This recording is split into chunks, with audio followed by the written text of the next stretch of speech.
It has been a violent Saturday in Seattle. The hatchet attack, just one of a string of violent incidents in and around the Puget Sound region. There was also a deadly shooting in Spanaway that we first brought you as breaking news earlier tonight, but much of the violence has centered on Seattle. And this map shows you where each of the incidents have happened just since this time last night.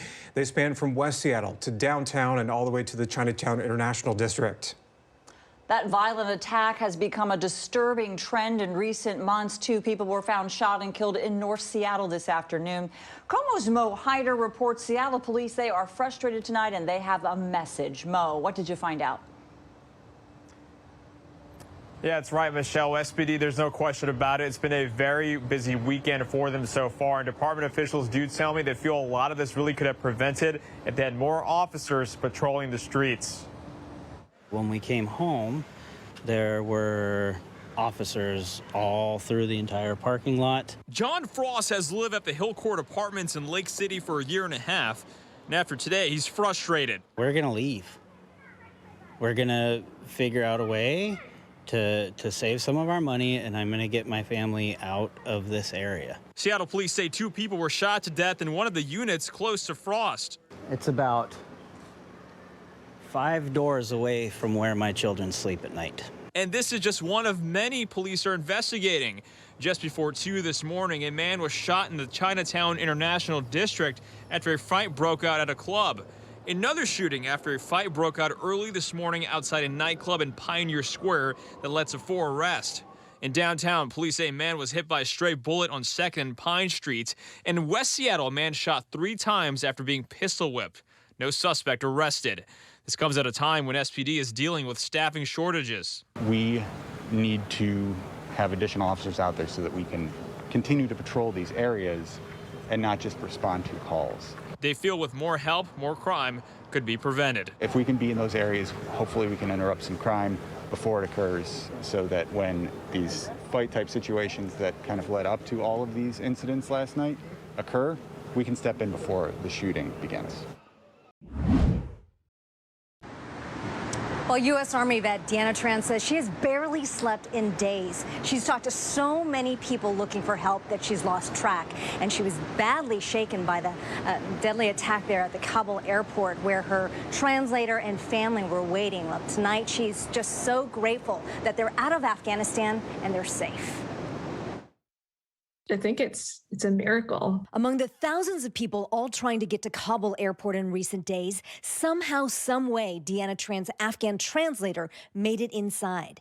And he escaped the horrific airport blast that killed U.S. troops and Afghans. He was incredibly lucky. He was probably within 12 hours of the explosion. He was able to make it in with his immediate family. That includes his wife and 2 children, ages 7 and 9. Tran says her translator is now struggling with a lot of guilt. The tragedy that the Afghan people have suffered from that explosion has been massive. Tran said she had to do everything she could to help her translator get out of harm's way. Kohestani's life was in great danger in Afghanistan because the kind of work that he did with me was directly involved with anti-corruption and military crime issues that dealt with the Taliban and insurgents. So he was a target. For 9 months, Tran worked closely with Kohestani in Afghanistan. To hear that he made it not only out of Afghanistan, but now he's in another continent, I mean, I just feel so relieved for him and his family. Being a daughter of refugees of the Vietnam War, I think it's really brought me closer to the experience of my parents and what they must have gone through, which was probably very similar to Kohestani. And it gives me a greater appreciation for the strength that my parents, as well as Kohestani, have been able to exhibit in order to get through this. Preston, the judge's ruling can be appealed, but there's just not enough time to get it back before the voters this year. And by 2022, well, Seattle's homeless response, that will be handed over to a regional authority. Compassion Seattle was pitched as a way to do something more to address the growing encampments around the city and push beyond the shortcomings of current efforts. Backed by the business community, Charter Amendment 29 got enough signatures to be on the November ballot. But then came a court challenge. And when thousands of voters have signed a petition, opponents should not be able to hold the people's measure hostage merely because it opposes the policy or raises questions about the measure's validity. The proposed charter amendment would have placed budget requirements and affordable housing goals into the bedrock of the city's homeless response by temporarily amending the city charter. It would also have cleared the way to sweep homeless encampments if housing is available.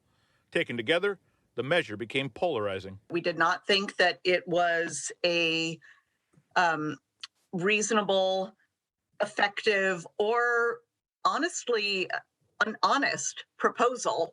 The Seattle King County Coalition on Homelessness joined the ACLU to derail the ballot measure, saying it goes beyond the power given to cities by the state legislature.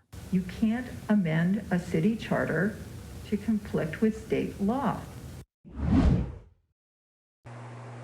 Well, guys, it comes following the FDA's full approval of the Pfizer vaccine for people 16 and older. And now that they have plenty of data to show its efficacy and safety when it comes to implementing that vaccine, they're supporting any mandates that protect more people from this deadly virus. We're still in a very serious situation, according to Dr. Nathan Schlicker with the State Medical Association. We need all the help we can to stop this fifth wave now. And one thing he and other doctors are supporting, along with businesses mandating their employees to get vaccinated for COVID-19, is having schools mandate vaccines for eligible students. We saw the governor, we saw healthcare, we saw pretty much every health system in the state. We've seen large employers come out and say the data's there. It was there before final approval, and they're doing their mandates.